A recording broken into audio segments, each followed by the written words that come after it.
mes chers compatriotes, bonjour aux jeunes leaders, bonjour aux grands responsables vraiment qui sont engagés nuit et jour pour soutenir sans relâche, pour soutenir leur peuple, pour soutenir toutes les actions de développement, de paix durable, de multiculturalisme, etc. Je tiens vraiment à vous féliciter, à vous encourager, vraiment sans relâche, et vraiment vous motiver davantage, vraiment aller de l'avant. Aujourd'hui, dans le cadre de la légalité, de la citoyenneté, du travail, je tiens toujours à encourager les partenaires financiers, les États du monde, bien sûr, le monde d'ailleurs, tous les États, les investisseurs, les bailleurs financiers, les organismes, etc. Vraiment, à leur indiquer que l'Afrique est une bonne destination. L'Afrique est une très bonne destination en matière d'investissement, surtout l'Afrique de l'Ouest en particulier. L'Afrique de l'Ouest en particulier est une très bonne destination d'investissement. L'Afrique de l'Ouest peut être le prochain Eldorado. Peut être le prochain Eldorado. Si elle sera bien construite, si l'investissement sera à hauteur de souhait, peut être le prochain Eldorado. Donc, sont invités vraiment les bailleurs à travers le monde. À travers le monde, qui manque ou bien qui se soucient des destinations. Les bailleurs à travers le monde qui se soucient vraiment des destinations, qui se demandent où est-ce que, à quel endroit vraiment vais-je me tourner. Eh bien, ne vous compliquez pas la tâche, tournez-vous vers l'Afrique de l'Ouest, vers l'AES, les États de l'AES. C'est là-bas que l'avenir se prépare. C'est là-bas, c'est désormais l'AES, le prochain Eldorado. Ne vous doutez pas. Donc, le monde n'en a marre de la guerre. Eh ben, il n'est pas joli de dire, mais il faut qu'on le dise.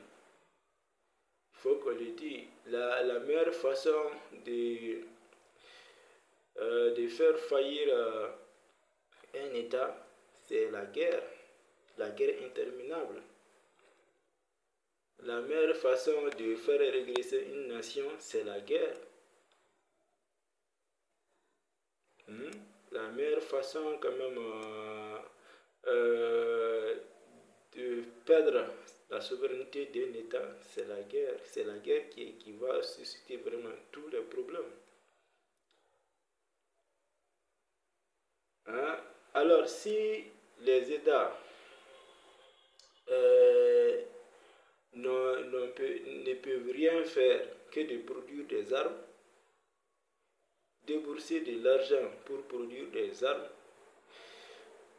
et encore faire un va en guerre pour détruire la souveraineté des uns et des autres, contre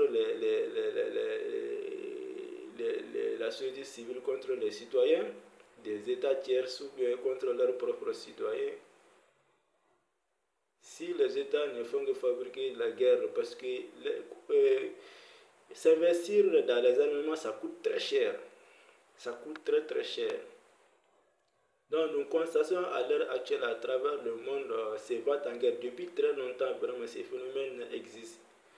Ce phénomène existe et continue vraiment d'exister. Tout simplement, nous avons l'impression que on a l'impression qu'en tout cas, en tant que simple citoyen de ce monde, que souvent il y a des États vraiment qui ne trouvent pas autre chose de s'investir que dans les armements. Dans les armements. Parce que les armements coûtent très très cher. La guerre vraiment débourse extrêmement de l'argent. Alors, donc, ce qui reste à penser qu'en réalité, ceux qui font la guerre, en réalité, c'est ceux qui ont de l'argent. En réalité, ceux qui font la guerre là, ceux qui font la guerre interminable, ont de l'argent, sont riches en vrai dire. Donc, ils sont riches, donc ils ne savent pas, à vrai dire, de quoi ils vont faire vraiment de leur argent. Je parle de ceux que la guerre sont imposés contre leur volonté. Je ne parle pas de ces cas-là. Mais exception faite à ces cas. Nous avons l'impression que tous les restes, tous les autres cas, vraiment, ils aiment la guerre parce qu'ils sont riches.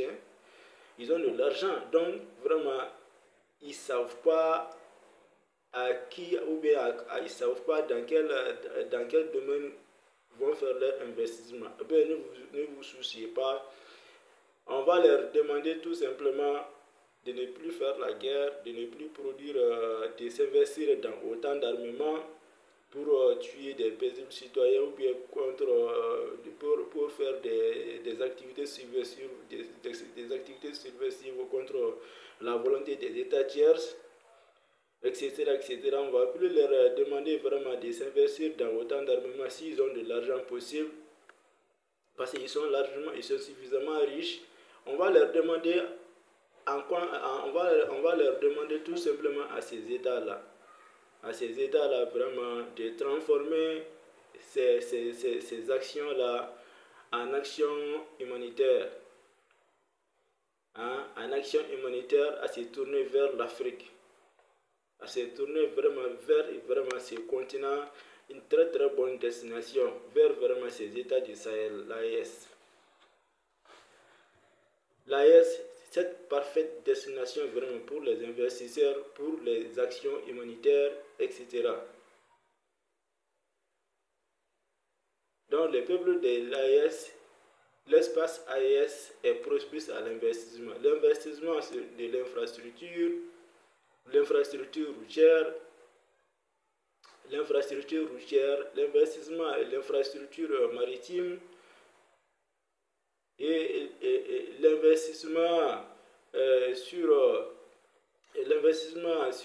les entreprises, etc. Donc on va demander vraiment à ces États-là qui ont suffisamment de l'argent, puisque ils ont de l'argent, ils font suffisamment la guerre. Les citoyens, ils font la guerre parce qu'ils ont suffisamment d'argent. Donc au lieu vraiment de perdre des milliards de dollars à s'investir dans des armements pour perdre, etc., de venir s'investir en Afrique, de venir s'investir dans l'AES, dans les États de l'AES, de venir s'investir dans les citoyens vraiment de l'AES. Ça, c'est vraiment des actions favorables au développement durable. L'AES deviendra également vraiment cet Eldorado, ce prochain Dubaï, ce prochain Washington, ce prochain Paris, ce prochain Italie, j'en passe. Venez s'investir dans l'AES, l'AES vous attend.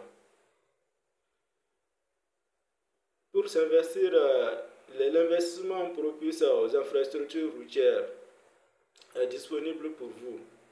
Vous pouvez venir s'investir pour construire des grandes routes. des grandes infrastructures routières pour désenclaver,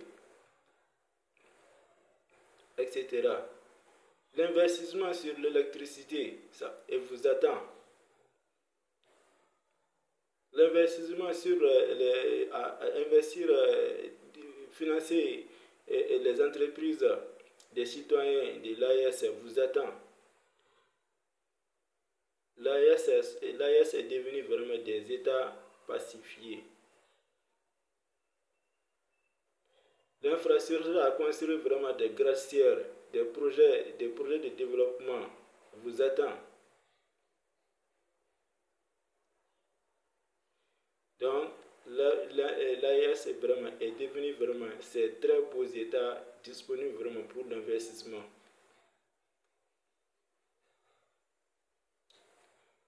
Cela est favorable pour l'économie, pour la richesse de part et d'autre, que ce soit l'investisseur, que ce soit l'état d'accueil. Voilà, donc que ce soit l'investisseur, que ce soit pour les deux, c'est bénéfique pour les deux investisseurs. C'est bénéfique pour l'investisseur et c'est bénéfique également pour le bénéficiaire. Oui, donc cela est excellent, vraiment, que les actions guerrières au quotidien. Voilà, donc vive la légalité, la citoyenneté et le travail. Je vous remercie. Aimez la vidéo, partagez la vidéo, commentez la vidéo, abonnez-vous. Je vous remercie.